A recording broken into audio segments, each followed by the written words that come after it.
Hello everyone, finally म सिमली पुगिसकेँ मुम्बईदेखि। मेरो छोरा हो, यो मेरो भान्जा हो, बाँकी सबै माझ जाइ हुनुहुन्छ। फाइनली म सिमली पुगिसकेँ। अबदेखि आज म घर जाने बाटो डिफिकल्ट 22 किलोमिटरदेखि पार गरेर यहाँसम्म पुगिसकेँ। मलाई यहाँसम्म माथि पुगुर जाने भेरी डिफिकल्ट लागेको छ। कसरी जाने के गर्ने मलाई केही पनि थाहा छैन। र रेस्ट गर्दैछु जानको लागि। म सिमली फाइनली पुगिसकेँ। धेरै थाकिसकेँ, हातखुट्टामा दुखिरहेछन्। ट्राभलिङ गरेको 2020 किलोमिटर्स आएको। सपोर्टको लागि ठिकै छ। कस्तो लाग्छ तिमीहरूलाई म आएको खुसीमा के छ भन्नु छ? राम्रो छ। तपाईँलाई स्वागत छ हाम्रो सिमलीमा है। हजुर, अनि तपाईँलाई धेरै लामो समयदेखि यहाँ चाहिँ हामीले भेट्न पायौँ। अनि तपाईँ चाहिँ इन्डिया कुन ठाउँ अरे? मुम्बईदेखि यहाँ चाहिँ यो बाइकमा चाहिँ यो हाम्रो रुकुमसम्म पुग्ने सबैभन्दा पहिलो यात्री हुनुहुन्छ होला।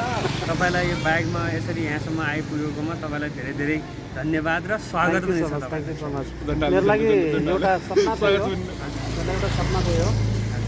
मैले सोच्थेँ कि बाटोमा कति बेला यहाँ गाडी हिँडेर आउनु सक्छु भन्ने थियो। लाइदिनु केही हुन। अनि त्यो एउटा खुसीको कुरा थियो। सबैजनाले यसो गर्नु होला मलाई होइन। अनि त्यसको लागि एउटा नेपालको झन्डा रहेछ। वाह वाह वाह, तालीबाट केटा हो। स्वागत छ हाम्रो। नेपालको झन्डा लाउन पाइयो यसरी हाम्रो देशको गौरव छ। मलाई काँडा फुल्छ लागेपछि होइन। अब जसरी पनि यहाँसम्म पुग्यो, पुग्नुसँग डिफिकल्ट छ। सबैजना भोलि माथि भेट्नु नपाइयो है। ल